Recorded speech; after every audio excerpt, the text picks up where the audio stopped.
सबरिया सबरिया मेरे भोले सबरिया सबरिया।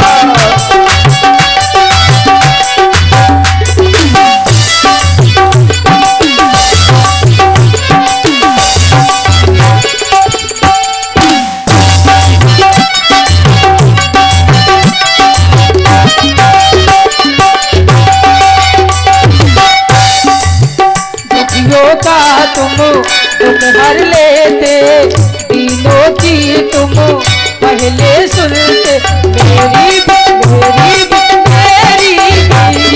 मेरी भी ले लो खबरिया, मेरे भोले सबरिया सबरिया भोले सबरिया।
तरस का मैं हूँ प्यासा, दर्शन दे पूरी कर आशा।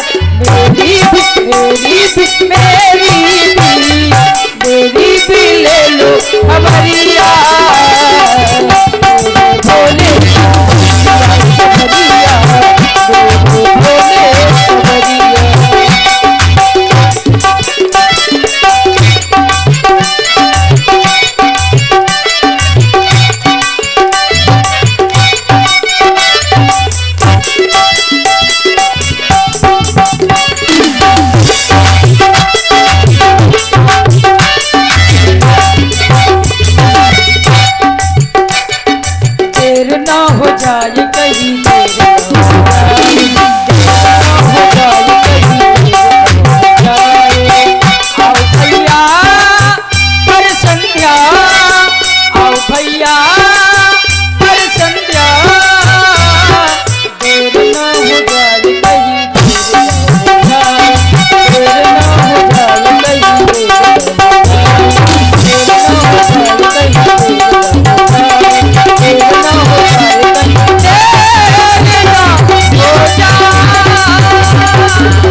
परम पूज्य श्री गुरुदेव भगवान जी के द्वारा आदेश प्राप्त हुआ संध्या वंदन करने का, अर्चन करने का एवं माता रानी के श्री चरणों में श्रद्धा रूपी सुमन समर्पित करने का, श्री गुरुदेव भगवान की आज्ञा का पालन करना हमारा परम कर्तव्य बन जाया करता है।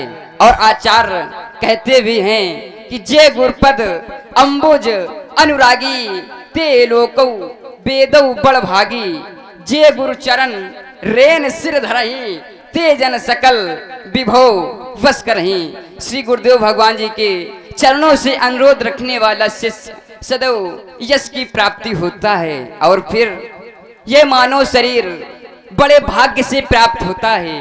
बड़े भाग्य मानस तन पावा, सुर दुर्लभ ग्रंथन सब गावा। और फिर साधन धाम मोच कर द्वारा पाही न जई परलोक सवारा।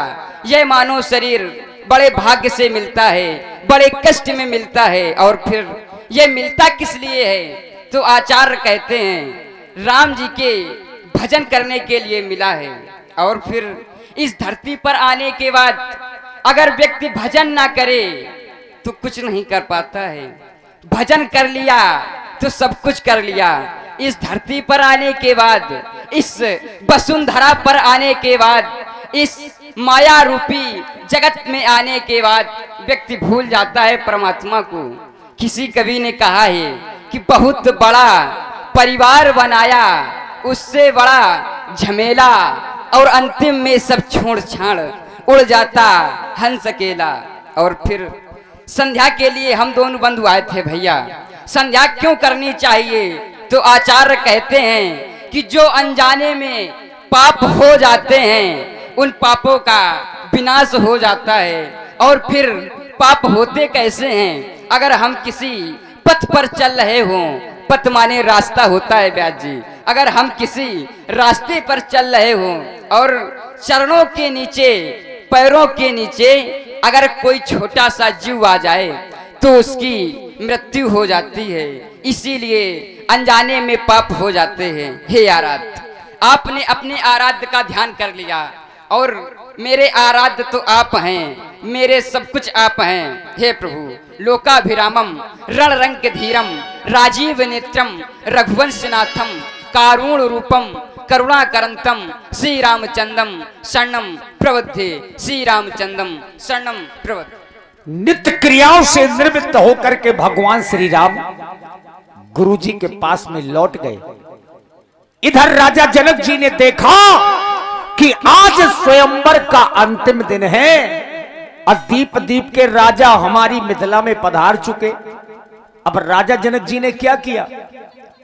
मिथिला के बाहर गांव एक जगह है जिसका नाम है सुंदर सदन, जहां पर बाबा विश्वामित्र, दो राजकुमार राम जी लक्ष्मण जी और साथ में 60,000, वैसे बाबा विश्वामित्र के 88,000 शिष्य हैं, लेकिन मिथिला में 60,000 आए हैं। उन्हें रंगभूमि में लाने के लिए महाराज जनक जी ने अपने पुरोहित, राजा जनक जी के पुरोहित कौन है? सतानंद जी, गौतम ऋषि के पुत्र। अहिल्या जी का नाम सुना होगा, उन्हीं के पुत्र महाराज सतानंद जी जो राजा जनक के पुरोहित हैं। राजा जनक जी ने अपने पुरोहित महाराज सतानंद जी को बुलवाया कि 2 बेरे द्वारका त्रिवेणी जाए, 3